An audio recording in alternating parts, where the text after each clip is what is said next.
Hello, bienvenue sur ma chaîne. Aujourd'hui on se retrouve pour une vidéo différente.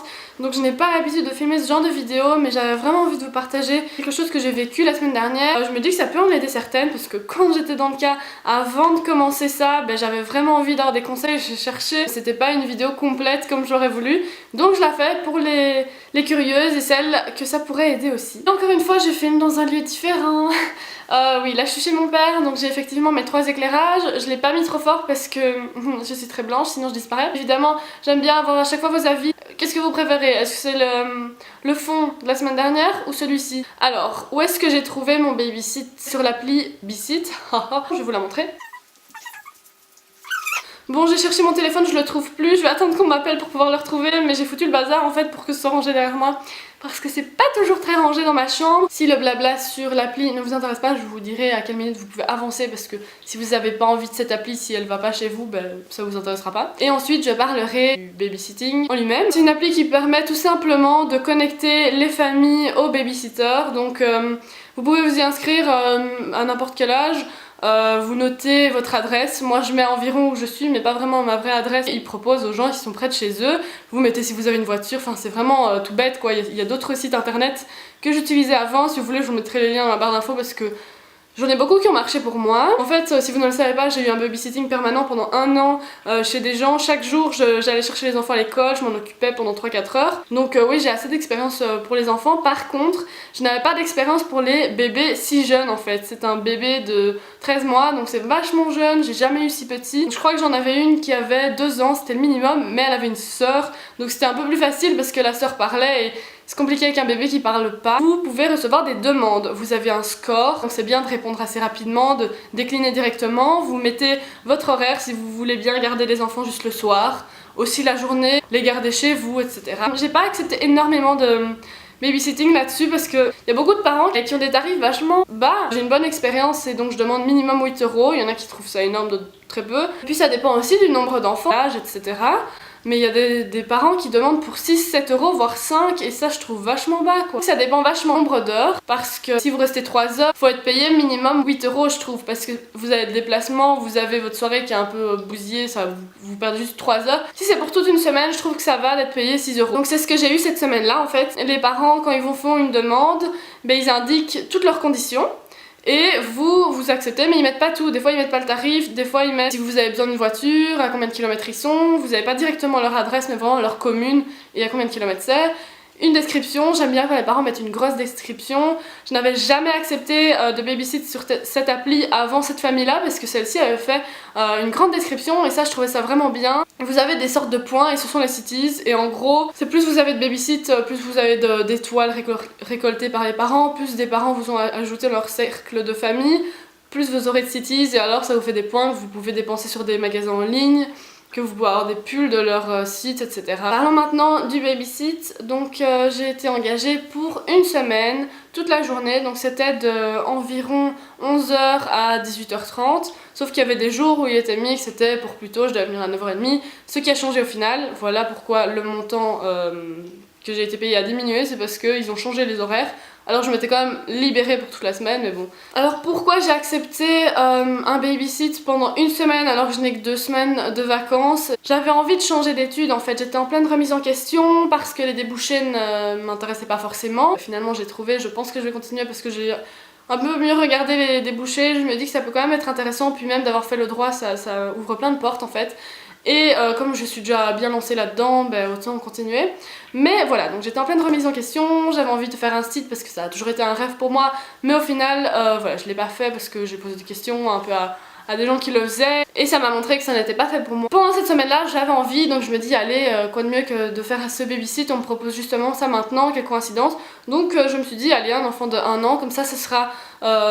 j'aurai ça dans mon expérience car j'ai jamais fait ça vraiment, c'était vraiment tout près de chez moi, donc je trouvais ça intéressant. J'avais rien à faire de ma semaine, quand je suis en vacances souvent j'ai rien à faire, enfin j'ai plein de choses à faire mais je ne fais rien, je reste dans mon lit, je regarde des séries ou enfin je vois des amis mais je fais pas énormément. Après mes examens j'ai toujours l'impression que je vais faire plein de choses, que j'ai envie de faire plein de choses mais je les fais pas. Je savais que ça allait se passer comme ça, d'ailleurs ça s'est passé comme ça la semaine d'après, donc j'ai bien fait d'accepter le babysit parce que c'était une expérience. Maintenant ce que j'ai vraiment envie d'étaler dans cette vidéo c'est la différence de garder un bébé d'1 an avec un autre enfant en fait, parce que c'est vachement différent. Il y a plein de choses à savoir, il y a plein de choses auxquelles il faut faire attention. J'avais déjà gardé mon cousin, mais très peu, c'était genre même pas une semaine, c'était quelques jours par la semaine, mais je faisais pas tout en fait. Donc en fait, changer une couche, etc., j'avais jamais fait. J'avoue que ça me faisait peur, j'ai même été regarder des tutoriels YouTube, comme je vous ai dit. C'était aussi compliqué parce que j'étais vraiment toute seule là-dedans, à devoir m'occuper de l'enfant, à appliquer ce que j'avais vu dans les vidéos, donc c'était assez compliqué au départ, surtout de trouver tout ce qui était dans la maison, parce que d'habitude, quand on fait un babysit, on va pas dans toutes les armoires, là on doit juste s'occuper, le garder, jouer, et c'est bon. Là, je devais vraiment faire à manger, trouver où étaient ses vêtements, changer les couches. Enfin, je devais tout trouver par moi-même, donc c'était assez compliqué. Déjà pour moi, j'ai pas l'habitude de me faire à manger, je fais des trucs vraiment simples, souvent les mêmes choses, donc il n'y a pas grand chose à apprendre en fait. Et là, c'était, je devais faire des compotes, j'avais jamais fait de compote, ça, enfin, ça peut être bête, mais pour moi, enfin, je fais vraiment pas souvent la cuisine, donc il y a des bases que je connaissais pas en fait, donc ça m'a beaucoup appris là-dessus et je vais étaler ça sous forme de points. Tout d'abord, ce qui fait peur, c'est donc l'enfant ne parle pas. Dès que les parents partent, vous êtes tout seul en fait, vous pouvez pas lui poser des questions sur où est-ce qu'il range ses chaussures, et aussi c'est compliqué de savoir quand il pleure ce qu'il veut. Cet enfant là était plutôt sage, mais quand même des fois il gênait un peu, c'était compliqué, je sais pas si ça se dit. Les parents m'ont aidé à me dire les codes de l'enfant, ça je trouve que c'est important de demander avant, de demander à comment on sait si cet enfant là veut dormir, parce que c'est différent de chaque enfant en fait. Il y a des choses qui se retrouvent un peu chez chaque bébé, mais il y a des choses vraiment spécifiques, et ils m'ont dit quand il se frotte les yeux, vous verrez, c'est juste trop mignon et c'est qu'il est vraiment fatigué, il faut vite y aller. La sieste, j'établirai après. Donc c'était compliqué. À chaque fois, on se dit c'est la couche, ou il a faim.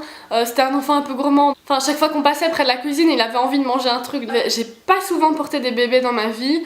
Quand c'était un babysit soirée, t'as pas besoin de porter l'enfant.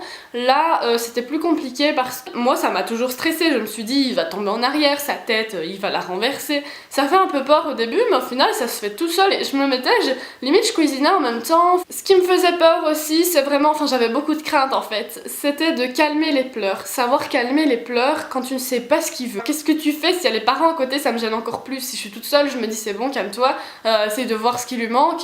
Mais quand il y a les parents à côté, ils sont toujours là genre oh mais il pleure.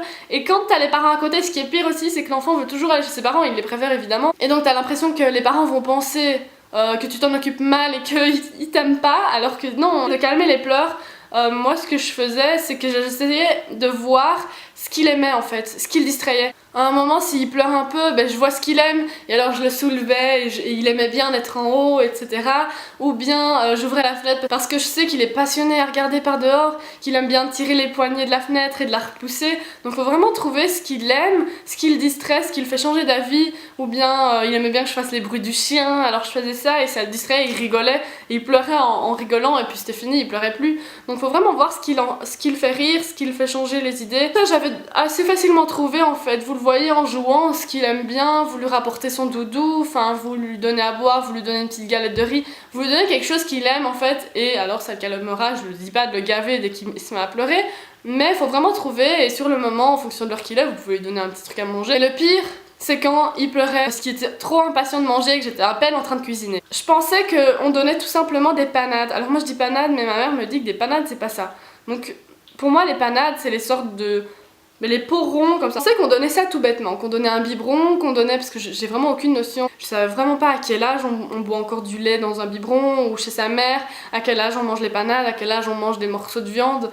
Et donc je savais vraiment pas, je pensais que ce serait limite le biberon, ou bien les panades en pot. Mais non, eux ils font tout à manger eux-mêmes, donc ils prennent les légumes, ils les cuisent, ils les coupent en morceaux, et puis on les broie, ou bien on lui donne en morceaux, et la viande, on lui donne de la viande quoi. Donc moi je m'attendais pas du tout à ça, et donc en plus il mangeait à 11h, ce que je trouve bizarre, manger à 11h son midi. Au début je pensais que c'était son déjeuner, je me dis waouh il attend si longtemps, mais non il a un biberon le matin. En plus je pensais que le biberon on le chauffait, mais eux ne le chauffent pas. Donc, plein de choses maintenant que j'ai appris, enfin en tout cas pour celui-là, hein, peut-être que d'autres parents le chauffent. Et donc c'est moi qui lui faisais à manger. Comme je vous ai dit, j'ai pas l'habitude d'énormément cuisiner, surtout que là il faut vraiment que ce soit très très cuit. Quand vous faites de la viande pour le bébé, il faut pas que ce soit rouge.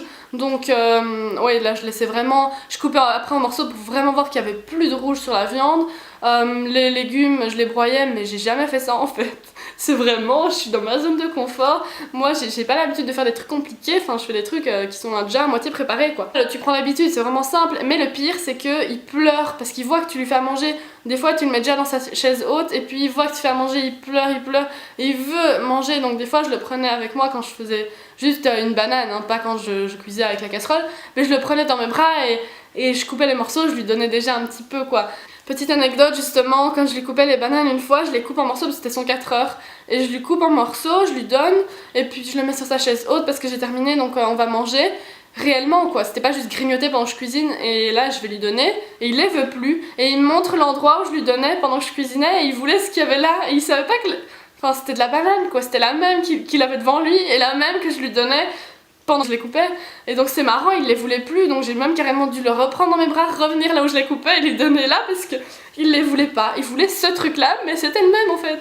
Donc ça c'était bien drôle, enfin il y a des moments vraiment trop drôles, c'est trop chou. Faut savoir quoi faire, ce qu'on peut faire aussi. Si pendant qu'il patiente on peut lui donner autre chose, ça j'avais demandé, je pouvais lui donner des petites galettes de riz, des petits chips, mais ça j'essayais de pas trop donner parce que c'est quand même des chips, quoi. Mais bien de lui faire à manger au final parce que c'est des moments où j'ai pas rien à faire. Ce que je déteste, c'est quand je vais chez les gens et que j'ai rien à faire, que l'enfant joue, mais qu'il joue tout seul ou qu'il a rien pour jouer. Et ça je déteste. Pendant les moments où je cuisinais, où je lui donnais à manger, ça j'adorais. En plus il est trop mignon quand il mange, il avait toujours sa petite tête inquiète comme ça, c'était trop chou. Le bébé avait des horaires de sieste en fait, ça veut dire que souvent les parents ont remarqué qu'il dormait à ce moment-là, qu'il dormait 2 heures, enfin 2 séries de 40 minutes, 40 heures. Donc des fois quand il revenait de la crèche, parce que c'était sa première semaine de crèche, des fois, il avait déjà dormi. Des fois, il voulait dormir à des moments, mais pas du tout où il devait dormir. Donc, faut vraiment le voir, qu'il se frotte les yeux, il commence un peu à être gnangnan. Et alors, il y avait une énorme technique pour les siestes. J'ai pas réussi dès le premier jour parce que j'avais pas trop compris qu'il fallait se presser en fait. Moi je pensais que tu le mettais dans son lit, tu lui mets en pyjama, tu lui donnes son doudou, etc. Tu lui lis un livre ou je sais pas. Enfin, c'est ce que j'avais imaginé, mais en fait non pas du tout. Déjà ils le mettent pas en pyjama pour la sieste, ils lui donnent pas forcément un doudou, enfin il est bien comme ça. Déjà il n'y a pas de couverture, enfin il est dans son berceau sans couverture. Et en fait dès que tu vois le signe, tu vas vite le mettre dans son berceau. Tu le mets, tu fermes les rideaux, tu sors de la chambre et là il va pleurer. Ça c'est la technique pour ce bébé. Soit il pleure très fort et de moins en moins fort et tu sais que c'est parce qu'il se fatigue et il va dormir. Ça dure normalement 10 minutes max, mais j'ai remarqué que des fois ça faisait plus et il dormait quand même après. Donc ça faut vraiment voir en fonction de s'il a beaucoup dormi avant, bah ok il dormira plus, s'il a pas dormi vraiment il dormira, ou... faut voir en fonction du moment. Et si il pleure énormément et puis s'arrête pas etc, bah là tu y retournes et c'est que s'il veut plus dormir que t'as loupé le coche ou bien qu'il voulait pas du tout en fait. Et donc ouais ça c'est arrivé plusieurs fois. Moi ce que je faisais au début c'est que j'allais en bas, donc je le mets pour qu'il sache vraiment que je suis plus là et qu'il espère pas que je revienne et qu'il dorme quoi. Mais j'allais en bas et j'entendais, soit j'allais dans le couloir et j'essayais d'entendre, soit j'ouvrais par la fenêtre et j'essayais de regarder par la terrasse et j'écoutais. Mais ça je trouvais ça pas pratique, donc le père m'a proposé d'aller dans la pièce d'à côté, c'est une sorte de chambre d'amis. J'allais là et là je l'entendais vraiment bien s'il pleurait et je montais mes vidéos ou je lisais un livre à côté, voilà, je m'occupais. Et donc il y a des moments où il a dormi 3h30 de suite, enfin c'était énorme. Je me demandais même ce qui se passait, si la porte était trop fermée que j'entendais rien. Et au début j'avais pas compris, puis moi je restais dans la chambre et j'étais là mais qu'est-ce qui se passe, on va jouer un peu avant, je sais pas. Et puis le père est venu me dire non mais c'est pas ça hein. Et cet enfant n'avait pas beaucoup de jeux je trouve, parce qu'à chaque fois il allait dans la malle à jeux, il cherchait des jeux mais il trouvait pas son bonheur en fait. Donc j'ai toujours l'impression qu'il avait envie d'autres jeux et il s'ennuyait souvent, donc c'était tout le temps les mêmes jeux, puis ces chansons d'enfants, je supporte plus d'entendre ça. Chaque fois que je rentrais chez moi j'avais ces trucs en tête, ces chansons de bébé là. Oh, c'est mal chanté, je supporte pas. Franchement, mon enfant, je lui donnerai jamais un truc. Des chansons aussi pourries, c'était insupportable. Mais donc je lui mettais tout le temps la musique parce que ça le distrayait, mais il le fallait bien quoi. Vraiment pas assez de jeux, donc moi, j'avais pas de quoi l'occuper, donc on s'ennuyait un peu. Et ça, c'était dur parce que moi, je m'endormais. C'était bien 4-5 heures de jeu par jour, et quand il a rien à jouer, c'est ennuyant, surtout quand t'as les parents qui viennent et qui voient que on fait pas grand chose et que l'enfant veut direct aller chez son père tellement il s'ennuie. Bah ouais, moi aussi je m'en veux pas à chaque fois inventer des trucs, et en plus qu'il comprend même pas mon langage. J'aimais bien quand il dormait parce que là on s'ennuyait pas, et aussi j'aimais bien quand je lui faisais à manger quoi. Ou les promenades. Donc j'ai fait beaucoup de promenades, c'est comme ça que je suis tombée malade d'ailleurs. Au début j'ai vu qu'il avait des chaussures le premier jour et je me dis ah ok voilà je devais le changer, donc je lui enlève. Après impossible de les remettre. Je ne savais pas de lui mettre des chaussures, donc j'ai été prendre une autre paire, c'était des bébé Hug, c'était trop chou. J'arrivais même pas à lui mettre, je crois qu'il étendait le pied. il ouvrait son pied pour que ça rentre pas en fait. Il aimait pas les chaussures, j'arrivais pas, j'ai vraiment pas réussi. Quand j'en arrivais à en mettre une, j'essayais l'autre et il avait enlevé l'autre, donc c'était horrible. J'ai arrêté d'essayer de mettre les chaussures, je me dis je peux pas le promener sans lui mettre de chaussures quoi, enfin il va cailler, il va être malade. Et donc j'ai mis des chaussettes et le père m'a dit que c'était bon, c'était suffisant. Donc les chaussettes nickel, il n'aimait pas non plus mais c'était déjà plus facile à remettre. Donc je les mettais vraiment au-dessus de son pantalon pour qu'il ait du mal à l'enlever. Aussi comme ça il n'y avait pas d'air qui rentrait. Je lui mettais aussi une grosse doudoune, mais j'avais chaud pour lui parce que moi ça me donnait hyper chaud de le promener, c'était intense quoi. Enfin c'était une rue galère avec des sales dalles, il n'y avait pas de passage piéton, j'essayais d'aller à un bois à côté mais c'était compliqué quoi, enfin il n'y a pas de passage piéton. Puis les rues c'est mal foutu, c'est à ce moment là que tu te rends compte que les trottoirs sont mal foutus, que les rues t'as des énormes bordures, tu dois chaque fois te taper sur le truc, enfin mettre ton pied pour que ça se soulève, enfin c'était vraiment galère quand même. À un moment donné, donc vers le 3e jour, il s'est mis à vouloir venir dans mes bras pendant les promenades. Ah ça c'est horrible. Ok c'est mignon quand on est en pause, qu'on se met sur un banc etc.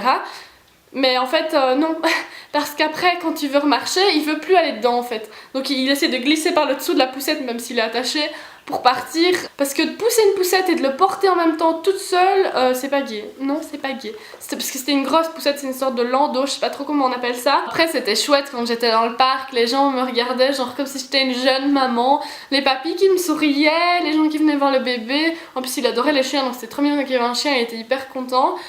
Mais ce qui était vraiment ennuyant c'est qu'il voulait en sortir tout le temps. Quand je le prenais, qu'on se mettait sur un banc, il voulait toujours, parce que je vous dis il adore les poignets, il adorait de pousser, tirer des poignets. Donc le landau il adorait de le pousser, de le tirer. Mais c'est fatigant quoi, tu tiens le bébé, il pousse le truc, il tire, tu dois vraiment axer le truc pour que ça aille pas dans tous les sens. C'était galère.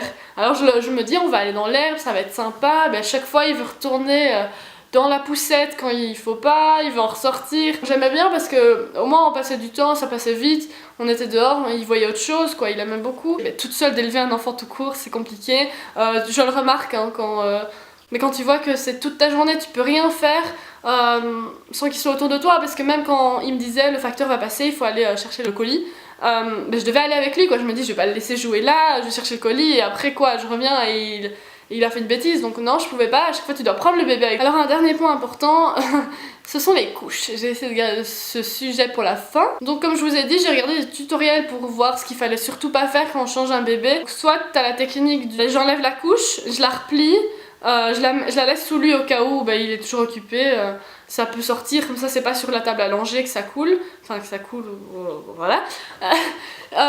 Ensuite vous le laissez en dessous de lui, mais si c'est du caca c'est compliqué de le laisser en dessous de lui parce que c'est un peu crado, ça va tout aplatir et dégouliner. Donc des fois je le faisais pas et ça faisait des traces effectivement. Sinon il m'avait dit que c'était bien de le retourner, de mettre le collant pour refermer le truc. Sinon ça se rouvre et c'est galère quoi. Mais en même temps je peux pas faire les deux donc c'était très compliqué. Pour les replier je trouve que c'est le plus compliqué. Pour les ranger, les mettre dans la poubelle je trouve que c'est plus compliqué. S'il y avait une poubelle de chambre, hein, si tu vas pas te balader dans toute la maison avec ta couche. Et ensuite tu prends la nouvelle couche, tu l'appliques en dessous de lui. Mais c'est mignon parce que je voyais qu'il avait déjà l'habitude, il levait les jambes dès qu'il fallait donc c'était juste trop mignon. C'est trop chou quand tu tiens les deux petits pieds comme ça dans ta main. C'est facile, il me disait surtout ne lâche jamais l'enfant quand il est sur la table à langer, parce que c'est souvent très haut hein, évidemment. Il faut jamais le lâcher, toujours avoir une main dessus. Mais j'ai remarqué que lui n'essayait jamais de s'enfuir, à part quand il pleurait fort. Hein. Mais sinon voilà, tu lui donnes un truc en main, elle me dit tu lui donnes même le pot de crème, on s'en fout de ce que tu lui donnes.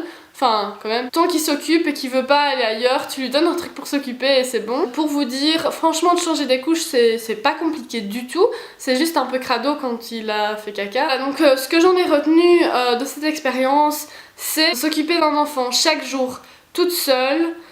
C'est très compliqué. Sachant que j'ai fait les courses une fois avec lui pour aller chercher des panades en magasin. Et c'était vraiment galère parce qu'en fait, j'ai l'impression que moi, dans ma vie de personnes seules, mais je suis toujours à laisser passer les poussettes. Les poussettes, les femmes avec les poussettes, j'ai l'impression qu'elles sont toujours comme si c'était les reines du monde. Quand elles vont sur les passages piétons, elles passent sans même regarder, elles balancent leurs poussettes, voilà, sur la route, on s'en fiche. Quand on est à deux sur un trottoir, elles passent et toi tu n'existes même pas. Quand moi j'étais avec la poussette, c'était pas du tout ça. Non, c'était encore moi qui devais laisser passer les gens. Moi j'attendais pour que les voitures s'arrêtent enfin. Ton enfant, tu dois tout le temps l'avoir avec toi quand il est jeune. Donc tu dois faire les courses avec lui si t'es tout seul, hein, parce que si vous êtes en couple ça va. Si l'autre travaille, tu dois faire les courses avec l'enfant. Tu dois tout faire avec. le promener parce que je vois qu'il quand il promenait pas, enfin c'est comme un chien en fait. Au niveau des promenades. Mais quand il promenait pas, je le voyais, il regardait par la fenêtre, il allait prendre ses chaussures pour les mettre et tout. Donc ouais, ça se voit qu'il adore les promenades. Mais le problème c'est que bon, ça prend du temps quoi. Quand tu travailles, de rentrer et de devoir t'en occuper, même toute la journée, de jouer avec, il veut tout le temps où il pleure. Moi je suis au courant, maintenant je suis plus trop pressée d'avoir un enfant parce que je crois que j'en ai eu ma dose, hein. Dès que je vois un enfant dans la rue, maintenant je m'en éloigne. J'ai pas envie qu'on me l'impose, qu'on me demande quoi que ce soit. Donc ouais, j'ai eu ma dose, mais au moins c'est une expérience. C'était vraiment très chouette, il était mignon, mignon, mignon. Mais une semaine c'est vachement long, enfin c'était 5 jours. Hein. Mais après 4 jours, là j'en pouvais plus. Je n'en pouvais plus, parce que c'est jusque 18h30, en plus que je restais plus tard. Parce que les parents à 18h30 ils rentrent à peine, donc c'est compliqué pour eux de directement l'avoir sous les bras. Je regrette pas de l'avoir fait, mis à part que j'ai été un petit peu... voilà, on m'a pas payé ce qu'il fallait, donc ouais, je pars du principe que quand on est quelqu'un qui a les moyens, par rapport à une petite étudiante qui travaille pendant ses vacances, je pense que ouais, on chipote pas pour de l'argent, pour si peu surtout. Donc ouais, là j'ai été un peu déçue, je l'ai dit à l'application, hein, je ne me laisse pas faire. Donc si vous avez des questions supplémentaires, demandez-les moi en commentaire, ça me fait toujours trop plaisir de voir que vous voulez en savoir plus. J'espère que ça se passera bien pour vous, en tout cas ne vous faites pas avoir au niveau des tarifs, ne travaillez pas pour trop peu cher. Et que ne faites pas non plus la femme de ménage des gens chez qui vous travaillez, parce que je sais que souvent des familles nous demandent de faire la vaisselle, de ranger, etc. Alors que non, c'est pas votre tâche en fait, donc faites bien gaffe à ce qu'on vous demande. Faites juste ce qui était convenu et ce qui vous semble normal. Ne vous laissez pas faire et faites-vous payer ce qui est convenu. N'hésitez pas à vous abonner à ma chaîne, ça me ferait trop plaisir, on est bientôt 1000 abonnés. Et je vous ai dit, à 1000 abonnés, je vous fais un gros concours. Je vous le ferai sur Instagram, donc suivez-moi un peu partout sur les réseaux et je vous tiendrai au courant. On se retrouve dimanche prochain dans une nouvelle vidéo et mercredi dans un nouvel article beauté sur mon blog.